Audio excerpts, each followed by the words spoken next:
जादुई तालाब और हिरन। सुंदरपुर नाम के राज्य में एक सुजेन नाम की लड़की रहा करती थी। उसके भाई का नाम था एलन। दोनों एक दूसरे से बहुत प्यार किया करते थे। उनके घर में उनकी सौतेली माँ चाला और उसकी बेटी शलाका रहा करती थी। वो दोनों माँ बेटी सुजेन को हर प्रकार की तकलीफ देने की कोशिश किया करते थे। शलाका दिखने में थोड़ी बदसूरत होने के कारण चाला सुजेन से अच्छा बर्ताव नहीं किया करती थी। एक दिन चाला सुजेन से, अरे सुजैन, मेरे लिए दूध लेकर आओ। जी माँ, अभी लेकर आई। ऐसा कहकर सुजेन जल्दी से चाला के लिए दूध लेकर आती है। चाला कुछ जादू कर रही थी। तभी सुजेन आवाज देती है, माँ, मैं आपके लिए दूध लेकर आई हूँ। वहाँ रख दो और यहाँ से दफा हो जाओ। जी। ऐसा कहकर सुजेन वहाँ से चली जाती है और उदास होकर बाहर आंगन में बैठती है। तभी उसका भाई एलन वहाँ आता है और सुजेन से, क्या हुआ सुजेन, तुम बड़ी उदास लग रही हो। कुछ नहीं भैया, कुछ नहीं हुआ है। मुझे सब पता है, मुझसे तो मत छुपाओ। भैया, माँ हमसे ऐसा व्यवहार क्यों करती है, जैसे हम उसके कोई नहीं है। तुम माँ की बातों को दिल पर मत लेना, मैं हूं ना, तुम चिंता मत करो। हाँ भैया, तुम हो, इसलिए मुझे कोई चिंता नहीं है। ऐसा कहकर सुजेन अपने काम करने चली जाती है। ऐसे ही दिन बीत जाते हैं, मगर उसकी सौतेली माँ उन दोनों पे बहुत जुल्म करती है। उससे घर के सारे काम करवाती है। उसकी बेटी शलाका और वो दोनों दिन भर मजे में रहा करते थे। एलन भी अब दिन भर के काम करके ऊब गया था। एक दिन एलन और सुजेन वहाँ से भाग जाने की सोचते हैं और उसी रात वो दोनों घने जंगल में भाग जाते हैं और थककर एक पेड़ के नीचे सो जाते हैं। अगली सुबह घर में, सुजैन, मेरे लिए एक कप चाय लेकर आओ जल्दी। उसे कोई आवाज नहीं आती। वो फिर से आवाज लगाती है, सुजैन। तभी उसके समझ में आता है कि घर में कोई नहीं है। वो अपने कमरे में जाकर अपना जादू एक आईने पर डालकर देखती है कि सुजेन कहाँ पे है। तो उसे पता चलता है कि सुजेन और एलन जंगल में सो रहे हैं। अब वो बोलती है, अच्छा हुआ ये जंगल में चले गए, मुझे इन्हें घर से निकालने की नौबत ही नहीं आई। अब देखो कैसे मजा आता है। ऐसा कहकर चाला अपना जादू जंगल के पानी पर कर देती है। उन दोनों ने ये पानी पिया तो वो जानवर बन जाएंगे। हा हा हा। यह सुजेन और एलन जंगल में उठ जाते हैं और उठने के बाद देखते हैं कि वो जंगल में बहुत दूर तक पहुंच गए हैं। उन्हें अब कोई नहीं ढूंढ सकता था। थोड़ी देर चलने के बाद एलन को बहुत प्यास लगती है। वो पानी पीने के लिए एक तालाब के पास चला जाता है और पानी हाथ में लेता है। तभी उसे तालाब से आवाज आती है कि, हे बच्चे, इस तालाब का पानी तुम नहीं पी सकते। अगर तुमने इसे पिया तो तुम जानवर बन जाओगे। भाई, तुम इस तालाब का पानी नहीं पियोगे, मुझे बहुत डर लगता है।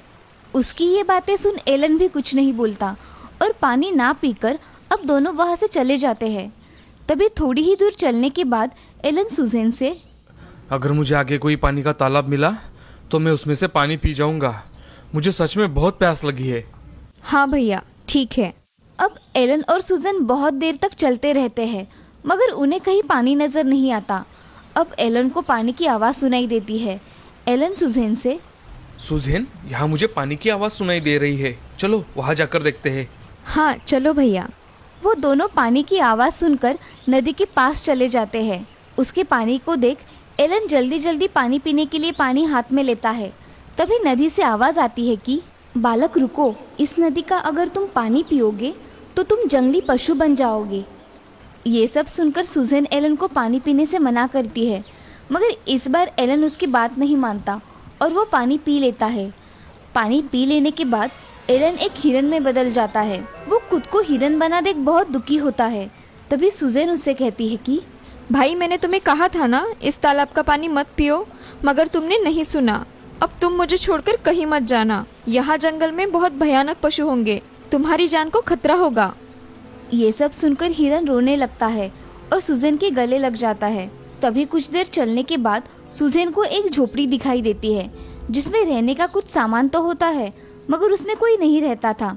ये देख सुजेन एलन से बोलती है, भैया, हम अब यही रहेंगे, हमारे लिए इससे अच्छी जगह कोई नहीं होगी। ये सुनकर हिरन गर्दन हिलाता है और बोलने की कोशिश करता है। तभी उसके मुंह से आवाज आती है, ठीक है मेरी बहना। एलन को बोलता हुआ देख सुजेन बहुत खुश हो जाती है और उसे गले लगा लेती है। अब वहाँ पड़ा हुआ कंबल साफ करके सुजेन और एलन उस पे सो जाते हैं।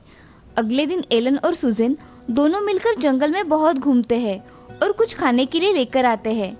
ऐसे ही बहुत दिन बीत जाते हैं, मगर अब सुजेन एलन को साथ लेकर जंगल में नहीं जाती थी क्योंकि उसकी जान को खतरा था।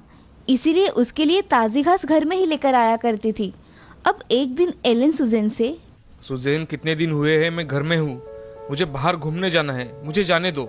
ठीक है भैया, तुम जाओ, मगर जल्दी घर वापस आ जाना। हाँ सुजेन, मैं वापस आने तक दरवाज़ा नहीं खोलना। मैं 3 बार आवाज़ दूंगा तभी दरवाज़ा खोलना। हाँ ठीक है भैया, तुम आवाज़ दोगे तभी मैं दरवाज़ा खोलूंगी, मगर तुम जल्दी आना भैया। हाँ मेरी बहना। ऐसा कहकर एलन वहाँ से दौड़ते हुए जंगल में चला जाता है। बहुत दिनों बाद आने के कारण एलन बहुत खुश था। वो बहुत सुंदर दिख रहा था, उसका शरीर जैसे चमक रहा था। अब एलन जंगल में इधर से उधर और उधर से इधर घूम रहा था। उसी समय उस राज्य के राजकुमार रविसेन वहाँ से गुजर रहे थे। वो शिकार करने के लिए उस जंगल में आते हैं, मगर उन्हें कुछ नहीं मिलता। कुछ समय जाने के बाद उन्हें एक हिरन दिखाई देता है। उस हिरन को देख राजकुमार उसकी शिकार करने के लिए उसके पीछे जाते हैं, मगर वो हिरन तभी घर जाने के लिए निकलता है। राजकुमार देखता है कि हिरन एक झोपड़ी के पास आकर कुछ बोलता है। मेरी प्यारी बहना दरवाज़ा खोलो, मेरी प्यारी बहना दरवाज़ा खोलो, मेरी प्यारी बहना दरवाज़ा खोलो। ऐसा 3 बार कहकर ठकठकाते ही सुजेन दरवाजा खोलती है और तभी राजकुमार देखता है कि एक सुंदर लड़की दरवाजा खोलती है और उस हिरन के साथ घर में चली जाती है। ये सब पेड़ के पीछे छुपा राजकुमार देख लेता है और मन में, अद्भुत, ये लड़की कितनी सुंदर है, मेरी तो उससे नजर ही नहीं हट रही, मगर ये हिरन के साथ क्या कर रही है। ऐसा सोचकर राजकुमार वहाँ से चला जाता है और अगले दिन राजकुमार वहाँ आकर दरवाजा ठकठकाता है और एलन जैसे शब्द बोलता था वैसे ही शब्द बोलता है। तभी सुजेन दरवाजा खोल देती है। दरवाजा खोलते ही सुजेन उसके आगे एक नौजवान सुंदर राजकुमार देखती है। उसकी नज़र उससे हटती ही नहीं। तभी राजकुमार सुजेन से, माफ़ कीजिए, मैंने कल आपको यहाँ देखा, इसलिए मैं आपसे बात करने चला आया। मैं इस राज्य का राजकुमार रविसेन हूँ, आप मुझे बहुत पसंद हो। ये आप क्या कह रहे हो राजकुमार? मुझे कुछ समझ में नहीं आ रहा है। मैं आपसे विवाह करना चाहता हूँ, क्या आप मुझसे विवाह करोगी? सुजेन राजकुमार की ओर देखती ही रहती है और उसे उसकी और एलन की कहानी बताती है। सब सुनने के बाद राजकुमार, मुझे इससे कोई फर्क नहीं पड़ता, आप शादी के लिए तैयार है या नहीं ये बताइए। हाँ राजकुमार, मैं आपसे शादी करने के लिए तैयार हूँ, मगर मुझे ये बात मेरे भाई को बतानी होगी। जी बेशक, आप उन्हें बताइए, मैं चलता हूँ। आप कल हमारे राज्य में शाही मेहमान बन के आइए, मैं आपकी राह देखूंगा। ऐसा कहकर राजकुमार वहाँ से चला जाता है और सुजेन को ये सब एक सपने की तरह लगता है। तभी वहाँ एलन आता है। एलन को देख सुजेन उसे सारी बात बता देती है। भैया, आज यहाँ इस राज्य के राजकुमार आए थे, उन्होंने मुझसे शादी करने का प्रस्ताव सामने रखा है। सच में सुजेन? हाँ भैया, उन्होंने कल हमें उनके राज्य में बुलाया है। फिर कल हम राजकुमार के राज्य में जाएंगे। ऐसा कहकर एलन और सुजेन अगले दिन राजकुमार के राज्य में चले जाते हैं। तभी उनको देख राजकुमार उनका स्वागत करता है और उन्हें महल में ले जाता है। दूसरे ही दिन राजकुमार और सुजेन की शादी हो जाती है। अब सुजेन और राजकुमार महल में खुशी खुशी रहने लगते हैं। वो एक दूसरे के साथ बहुत खुश थे। एक दिन सुजेन की सौतेली माँ चाला अपना जादू करके आईने में देखती है कि सुजेन और एलन कहाँ पर है। तभी उसे आईने में दिखाई देता है कि सुजेन एक राजकुमारी के कपड़े पहने हुए है और उसके साथ राजकुमार भी है और एलन गार्डन में घास खा रहा है। ये सब देख चाला को बहुत गुस्सा आता है। तभी वो गुस्से से शीशा तोड़ देती है और अपनी बेटी को लेकर महल आने के लिए निकल जाती है। चाला महल में पहुंचते ही देखती है कि राजकुमारी सुजेन अपने कक्ष में आराम कर रही है। ये देख चाला अपनी बेटी को जादू से सुजेन बना देती है और राजकुमारी सुजेन को अपने जादू से बेहोश कर देती है। तभी उसकी बेटी शलाखा, माँ, हमारा झूठ पकड़ा तो नहीं जाएगा ना? नहीं मेरी बच्ची, अब तुम इस राज्य पे राज करोगी, समझी? हाँ माँ, अब जैसा कहेगी मैं वैसा ही करूँगी। ठीक है, मैं इस सुजेन को घने जंगल में छोड़ाती हूँ, तुम तब तक यही रुको, ठीक है? जी माँ। ऐसा कहकर चाला राजकुमारी सुजेन को लेकर घने जंगल में चली जाती है और सुजेन को वहाँ जंगल में छोड़ वापस महल में चली आती है। इधर एलन अपनी बहन के पास चला जाता है तो शलाका उससे कहती है कि अरे ये हिरन कहाँ से यहाँ आया, निकालो मेरे कमरे से। ऐसा कहकर वो उसे कमरे से निकाल देती है। ये सब देख एलन बहुत हैरान हो जाता है कि सुजैन उसके साथ ऐसा बर्ताव क्यों कर रही है। ये सुजैन को अचानक से क्या हुआ? मुझे पहचानने से इनकार क्यों किया इसने? ये सब सोचते सोचते वो गार्डन में आ जाता है, मगर उसका वहाँ जी नहीं लगता। तो वो फिर से अपनी बहन को मिलने के लिए चला जाता है। तो वो देखता है कि उसकी सौतेली माँ कमरे में है। एलन कमरे के बाहर खड़ा रहकर दोनों की बातें सुनने लगता है। शलाका, मैं उस सुजैन को घने जंगल में छोड़कर यहाँ चली आई। अब वह कभी वापस नहीं आएगी। अब तुम हमेशा के लिए इस राज्य पर राज करोगी। हाँ माँ, तुम सही कह रही हो। यहाँ आकर मुझे बहुत अच्छा लग रहा है। अब तुम्हें राजकुमार के साथ कैसे बात करनी है इसकी तैयारी करनी होगी। जी माँ। ये सब बाहर खड़ा एलन सुन रहा था। उसकी आंखों में आंसू आ जाते हैं और वो जंगल की ओर चला जाता है। वो जंगल में बहुत देर सुजैन को ढूंढता है, मगर उसे सुजैन दिखाई नहीं देती। तभी उसे एक पेड़ के नीचे एक ऋषि बैठे दिखाई देते हैं। वो उनके पास जाकर, बाबा मेरी मदद कीजिए, मुझे आपकी मदद की जरूरत है। बोलो, क्या कहना चाहते हो? तुम्हें मेरी कैसी मदद चाहिए? बाबा, मेरी बहन इस जंगल में है, मुझे उससे मिलना है। क्या आप उसे खोजने में मेरी मदद करेंगे? तभी बाबा आंखें बंद करके ध्यान लगाते हैं और थोड़ी देर में कहते हैं, तुम्हारी बहन तुम्हें इस दिशा में मिल जाएगी। तुम दोनों बहुत ही जल्द मिल जाओगे। और हाँ, ये सब तुम्हारी सौतेली माँ ने किया है। तुम्हें हिरन भी उसी ने बनाया है। ये सब सुन एलन चुप हो जाता है और बाबा से, बाबा, हमें इस मुसीबत से बचने का उपाय बताइए। ये लो जल। तुम्हारी सौतेली माँ जब तुम्हारे सामने आएगी तो उसके ऊपर ये जल छिड़क देना, तभी उसकी सारी शक्तियाँ नष्ट हो जाएगी। तुम पहले जैसे बन जाओगे एलन।